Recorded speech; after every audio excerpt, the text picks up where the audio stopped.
If your company has electric cars as company cars, of course you want your employee to charge at home. It's cheaper for you and it's easier for the employee. Tronity has a software solution for you to know how much you have to pay your employee for charging at home. With the Fleet Manager you manage your employees and your cars. Tronity connects to the cars and knows exactly when the car is charging at home and how much. And then you get an easy monthly bill for your employee. If you want to know more, there's a link in the description below. Hello everyone to the BYD Seal All-Wheel Drive Excellence.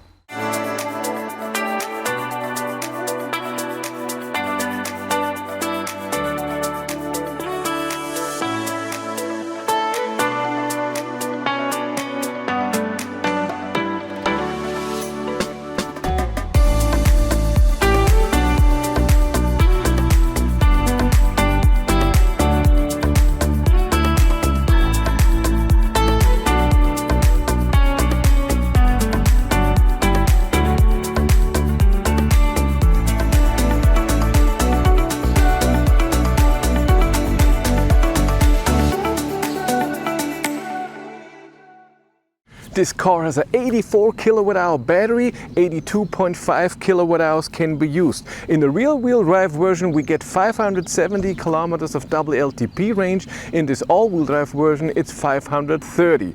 The rear wheel drive version has a 313 horsepower motor, I think that's 230 kilowatt. The all wheel drive version has 530 horsepower, 3.8 seconds from 0 to 100 kilometers an hour, where the rear wheel drive version takes 5.9 seconds. According to EV Database, this is an 800 volt system and the battery has a voltage of 550 volt. We'll see when I do my charging test. It still has the flappy things here on both Type 2 and CCS. It can charge with AC 11 kilowatt, DC 150 kilowatt. And I have seen 10 to 80% should take 38 minutes because this is a LFP battery, a blade battery. So we'll see in my charging test how well it charges. By the way, top speed in this car is 180 kilometers an hour. The trunk is an okay size, not too high, very deep. It's hard to put stuff here in the back. You have to go very low and put it back. We have a second floor that's not very big and we have only one pocket here on the side. I don't see anything that is a 12 volt outlet or something. But it has the thing I love, close the trunk or lock the car and close the trunk at the same time button. The Frunk is a good size. There's really enough space for more than one charging cable. It's under this little thing and you open the hood with twice inside for the hood opening. You don't have to do anything here. On the rear seats, I only have a window opening. I don't see any seat heaters. This seat is in my position as always. I'm 180 centimeters tall, around 6 feet. It's on the lowest position and I cannot put my feet barely under here. I have a little pocket here. I have air vents here, 2 USB-Cs that are so hidden. No, it's a USB-A and a USB-C, very hidden down here. The seats have amazing side support, but that's always uncomfortable if there's someone sitting in the middle. But headroom, I have a tiny bit with this glass roof. Leg room, I have a lot. On the front seats, in the door, we have our window opening and locking and of course mirror controls. Here on the left of the steering wheel we have our light and our indicator and fog lights, and on the right we have our wiper. On the steering wheel we're gonna do in a second. You can adjust it in and out, up and down as normal. The seats are again a lot of side support and very soft. I like them. Seat positioning is also fine. I have a lot of headroom, no problem at all. And here in the middle we have our gear control, auto hold, blind spot warning, and then you can do your drive modes and everything, your volume, I don't even know. Then you can turn on and off your climate here. Very important, start stop button, but I have already noticed you can switch it that you don't need the start stop button. You just go in and press the brake and it turns on. I like that you can do that. We have under here big pocket, USB-A, USB-C, up here 2 wireless charging, and then here a gigantic pocket and also 2 cup holders. Let's do a little overview. On the steering wheel on the left, we have on the top our cruise control where you turn it on and adjust the speed. And then we have a camera button where you can see all of your cameras. We have the button, BYD is famous for it, that you can switch the orientation of your screen. You can do it here on the screen, but there's a button on the steering wheel. And then the distance are two buttons, so more distance or less distance for the cruise control. On the right side, we have mode, which is your music, then telephone, voice command, then the buttons for the music, volume and everything. And if you press this button here, you get to your settings and stuff in your screen, and then these buttons left and right and up and down do something. So, but you have to be careful. If you change something, you're out of it and suddenly it's again music. Also important, on the indicator light button stalk on the side, there's a button. When you press that, you see on the right bottom of your cockpit, trip A, then trip B, and then your odometer, and you can reset those trips. So you have 2 trips, but if you want consumption and time and so stuff like this, you have to go into settings. It shows you here in the screen as well, but it's not so great. And you can see here, this is average consumption. Looks like it's for the whole car, what it driven, so 11,909 kilometers. Underneath is your time and your average speed, which you can reset. And here is average consumption, which you can reset. And I hope for my range test this is then for that drive and not some weird thing. We'll see. Overall, you have a home button here, which doesn't work right now, and you can scroll over, see your apps. You have Spotify in here, Android Auto, Apple CarPlay. You can install other apps, but then you need internet connectivity that you have to pay for. Spotify you don't have to pay for. So YouTube, for example, you can connect via Wi-Fi to your phone and then use YouTube, but BYD doesn't pay for the data for YouTube, but they pay for Spotify. Navigation is in here. I don't know why that's why.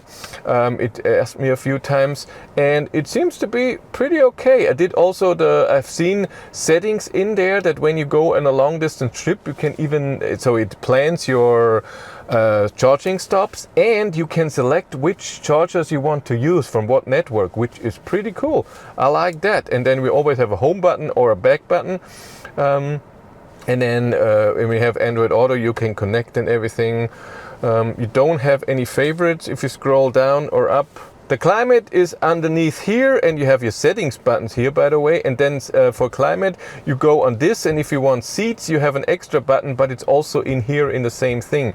And in seats, we have then steering wheel heater, seat heating, seat ventilation, and in climate, you have all stuff. This car has, as the ID.7, air vents that you move around.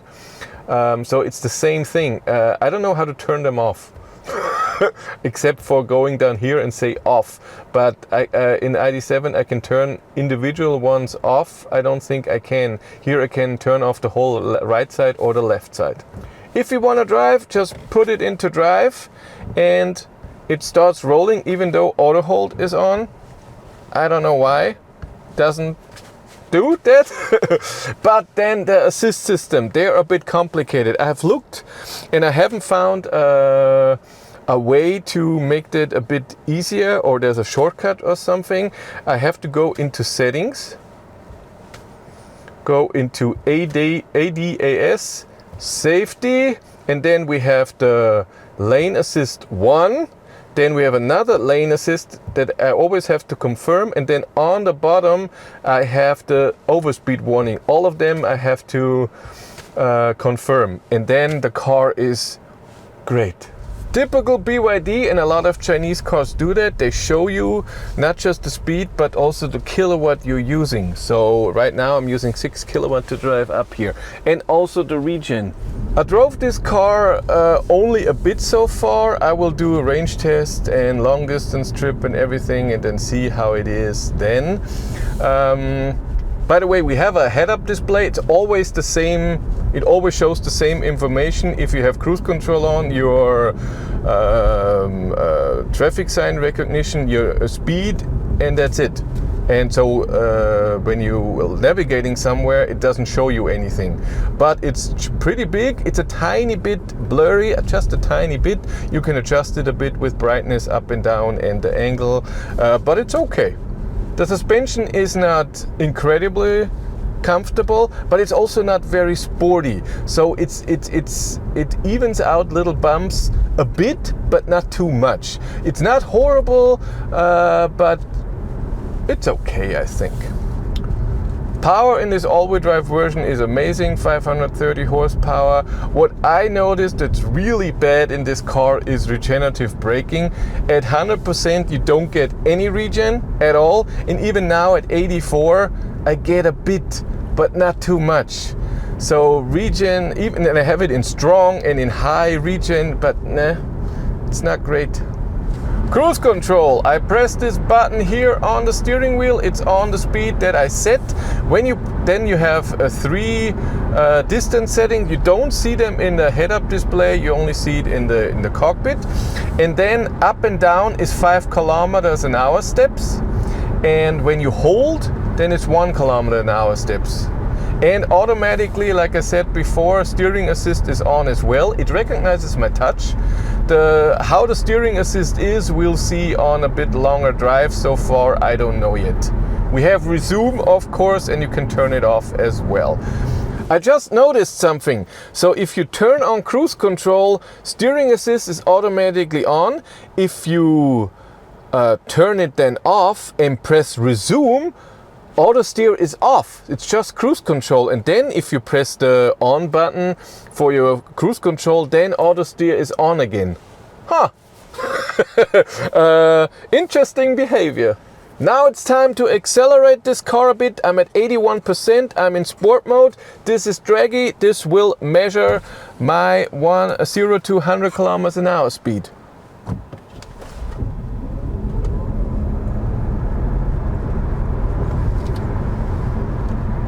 I had 3.92 seconds. Acceleration feels great. It's not, oh my God, what's happening? But it's great acceleration. Feels good. No spinning wheels or anything. Nice. Now it's time to go on the highway, on the German Autobahn, and see how the car handles and how the noise level is at 130, 150. And then we try the top speed, which is 180 kilometers an hour.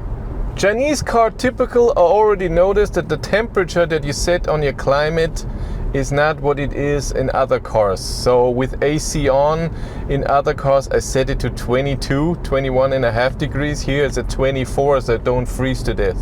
130. I have a bit of wind noise, but it's okay. I think it's a good loudness. 150. More wind, of course. Not uncomfortable. I have cruise control on, but not self-steering. It's fine. By the way, we have 3 drive modes: Eco, Normal and Sport. Now I'm in Sport mode.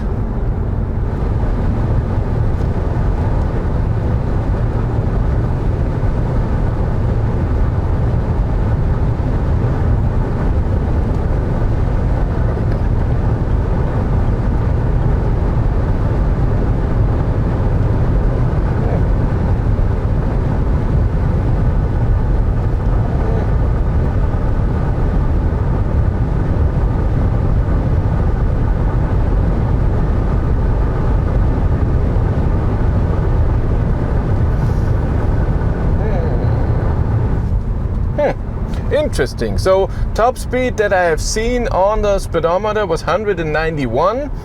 A bit downhill on the straight, I think it was 189. It is not horrible, but also not great. So in the corner you can drive it, so the suspension is fine. The steering is a bit imprecise when you do those speeds. It lacks a bit of safety feeling. The regen, when you get off the accelerator pedal, lets the car move a bit, even though it doesn't come in extremely strong. Okay, what did we learn about the BYD Seal All-Wheel Drive Excellence? Power is great, acceleration is great, suspension is okay, regen is bad. can just say it even now. Auto hold is a bit weird.